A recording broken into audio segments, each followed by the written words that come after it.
Hey everyone, and welcome to another weekly wisdom. Today we're talking all about psychological safety. And of course, whenever we do these weekly wisdoms, we try to keep them below 10 minutes and we try to make sure that you're able to take whatever information we share with you and implement it into your inclusive leadership or diversity, equity, and inclusion broad journey today. So let's get started with today's session, which is all about building psychological safety. Specifically, I want to talk about 3 ways you can start building psychological safety in your workplace starting today. Now, if you're unaware of the term psychological safety, it was coined by a professor at Harvard Business School named Amy Edmondson. She's written a fabulous book called The Fearless Organization, all about how psychological safety is an important part of any organization, specifically when you're trying to ensure that it is a space that feels safe enough to make mistakes, be innovative, and bring your full self to that space. So psychological safety is an important part of creating an inclusive workplace culture, and it's one that I coach leaders on all the time. Today, we're just going to talk about those 3 things or 3 ways that you can build psychological safety. But of course, we have so many other tips, tricks, and suggestions that you can dig into on our website, cnetwork.com.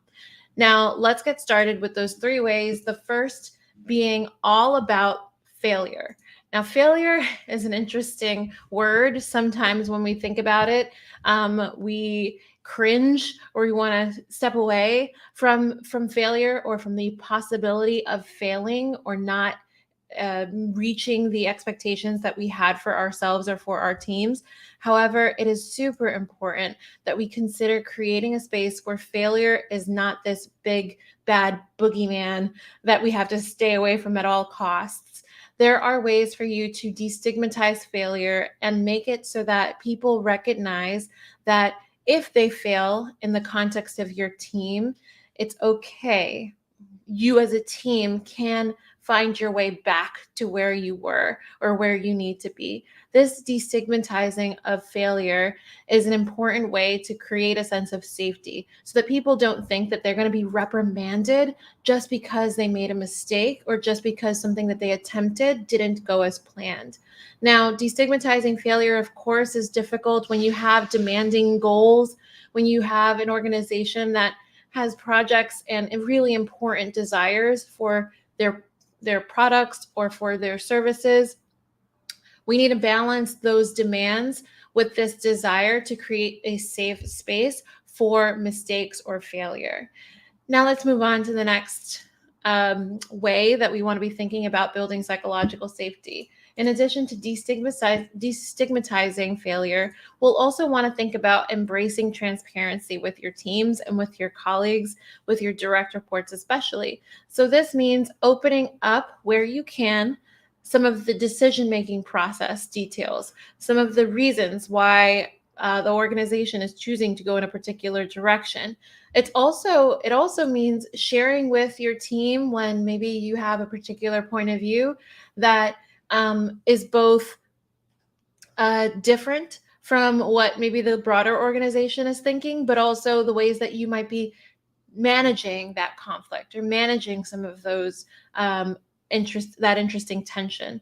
Opening up and being transparent with your team demonstrates a sense of trust toward your team, and that trust then is reciprocated. It's something that others on your team feel that they can then open up to you about if they have questions, concerns, or if they want to share something about the context of their decision making or the context of their concerns, their questions. So this is something that can really build a deeper bond across an organization and across a team.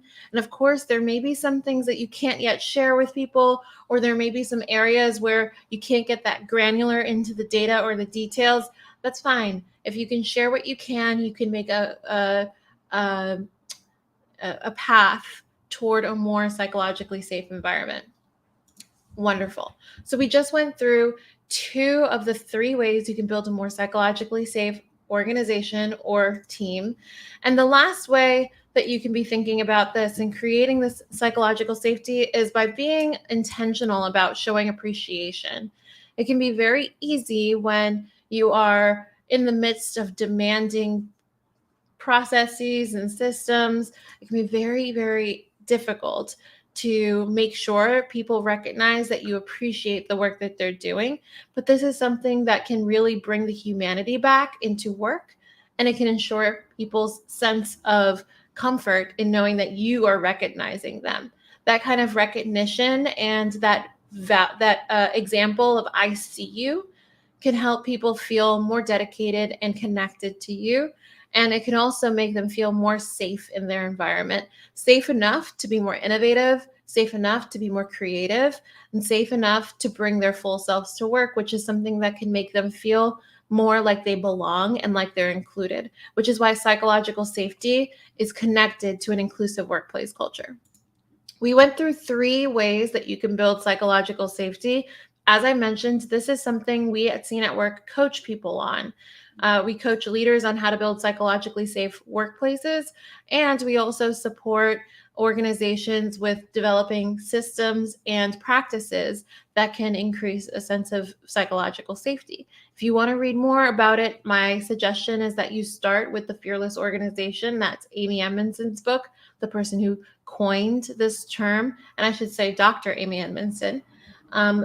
And I also want to make sure that you know that we have a whole article that outlines this even further for you.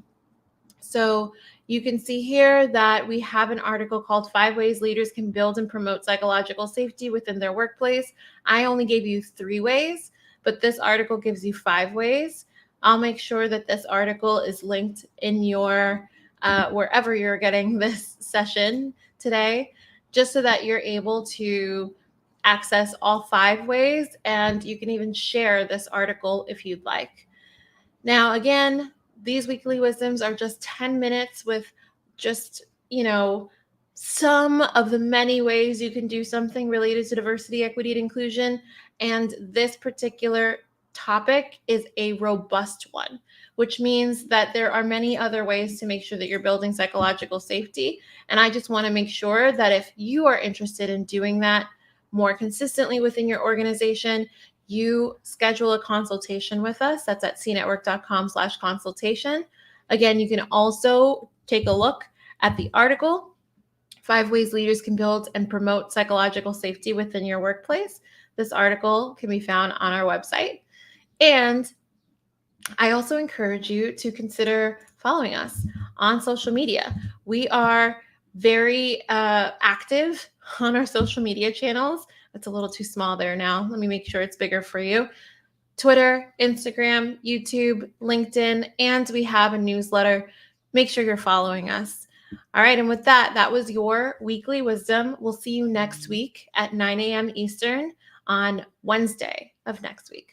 Thanks, everyone.